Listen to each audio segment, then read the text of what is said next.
এই ছোট্ট দোয়াটি পাঠ করে হাতের তালুতে ফু দিলে কি হয়?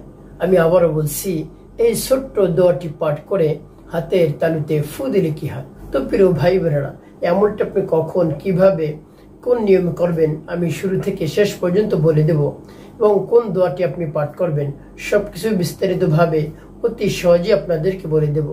তাই বিস্তারিত জানার জন্য, আমলটি শিখে রাখার জন্য ভিডিওটি শেষ পর্যন্ত দেখার অনুরোধ থাকবে। এবং আমার চ্যানেলে যদি আপনি নতুন দর্শক হয়ে থাকেন, তাহলে নিত্য নতুন ইসলামিক ভিডিও সবার আগে পেতে আমার চ্যানেলটি সাবস্ক্রাইব করে রাখুন।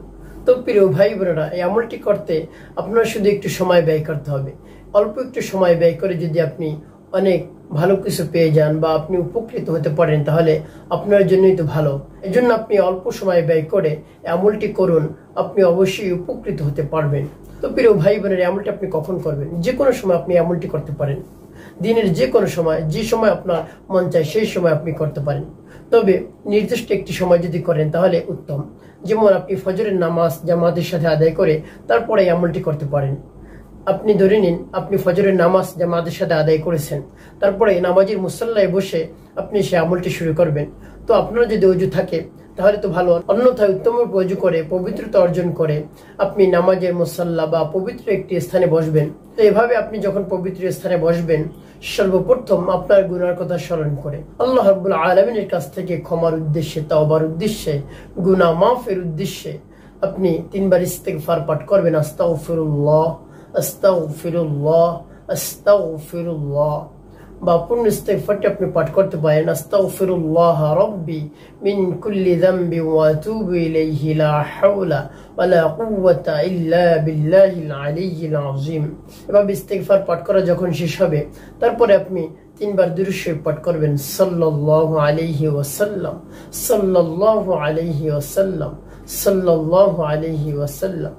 তারপর এভাবে ইস্তিগফার এবং দুরূদ শরীফ পাঠ করা যখন হবে, তারপরে আপনি সেই দোয়াটি আপনি পাঠ করবেন। আর সেই দোয়াটি যখন আপনি পাঠ করবেন, তখন আপনি মনে মনে নিয়ত করবেন, মনে মনে আপনার সেই উদ্দেশ্যের কথা স্মরণ করবেন এবং নিয়ত করবেন।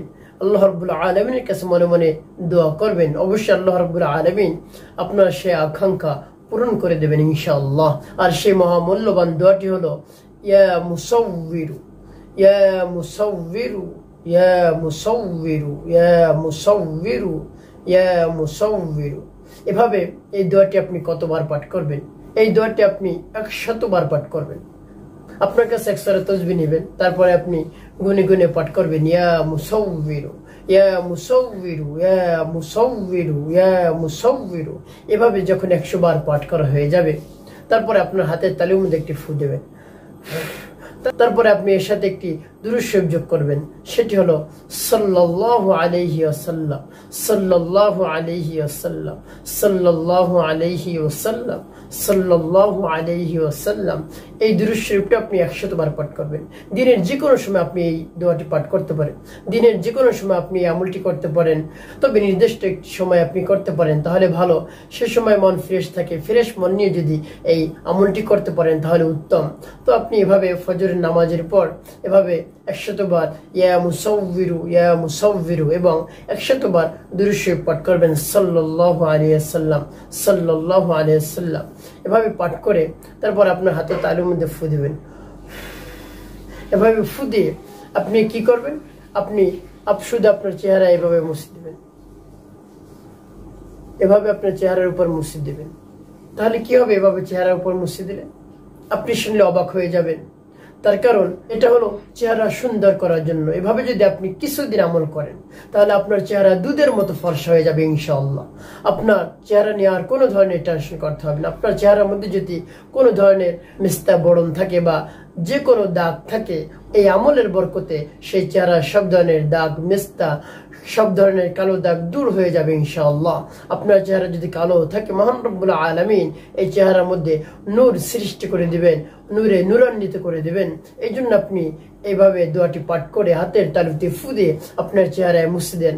আপনার চেহারার দিক মানুষ তাকিয়ে থাকবে, আপনার চেহারার দিক থেকে মানুষ চোখ ফিরাতে পারবে না, শুধু আপনার দিকে তাকিয়ে থাকবে। যদি আপনি আমলটি মহান রব্বুল আলামিনের উপর পূর্ণ আস্থা রেখে, বিশ্বাস রেখে, ভক্তি রেখে এই আমলটি করতে পারেন, তাহলে অবশ্যই আপনি উপকৃত হতে পারবেন। তারপর যখন আপনার এভাবে আমল করা শেষ হবে, সর্বশেষ আপনি 3 বার দুরুদ ইব্রাহিম পাঠ করবেন, যেমন আল্লাহুম্মা সাল্লি আলা মুহাম্মাদ ওয়া আলা আলি মুহাম্মাদ কামা সাল্লাইতা আলা ইব্রাহিম ওয়া আলা আলি ইব্রাহিম ইন্নাকা হামিদুম মাজিদ। আল্লাহুম্মা বারিক আলা মুহাম্মাদ ওয়া আলা আলি মুহাম্মাদ কামা বারাকতা আলা ইব্রাহিম ওয়া আলা আলি ইব্রাহিম ইন্নাকা হামিদুম মাজিদ। এভাবে যখন দুরূদ ইব্রাহিম পাঠ করা হয়ে যাবে, তারপর আপনার হাতের তালুতে ফু দেওয়ার দরকার নেই। তারপর আপনি কি করবেন? আপনি মহান রব্বুল আলামিনের কাছে দোয়া করবেন, মোনাজাত করবেন। আপনি হাত তুলে দিবেন, হে আল্লাহ, আমার চেহারাকে আপনি সুন্দর করে দিন। আমার চেহারা একটু কালো, মানুষ দেখতে চায় না, মানুষের সামনে আমার যেতে অনেক লজ্জা হয়। আপনি আমার চেহারাকে সুন্দর করে দেন, আমার চেহারার মধ্যে নূর সৃষ্টি করে দেন। এভাবে মহান রব্বুল আলামিনের কাছে আপনি দোয়া করবেন, হে আল্লাহ, আপনার শক্তি রয়েছে, আর কারো শক্তি নেই, আমার এই সমস্যা আপনি দূর করে দেন। আমার চেহারার মধ্যে অনেক ধরনের সমস্যা রয়েছে, মেস্তা, বড়ন, কালো দাগ রয়েছে, এই জন্য কুষ্ঠিত দেখা যাচ্ছে, তো অনেক ধরনের মেডিসিন ব্যবহার করছি, যায় না। তো এই দোয়ার বরকতে আপনি আমার চেহারার মধ্য থেকে সব ধরনের মিস্তা, কালো দাগ, বড়ন, সব ধরনের সমস্যা আপনি দূর করে দেন।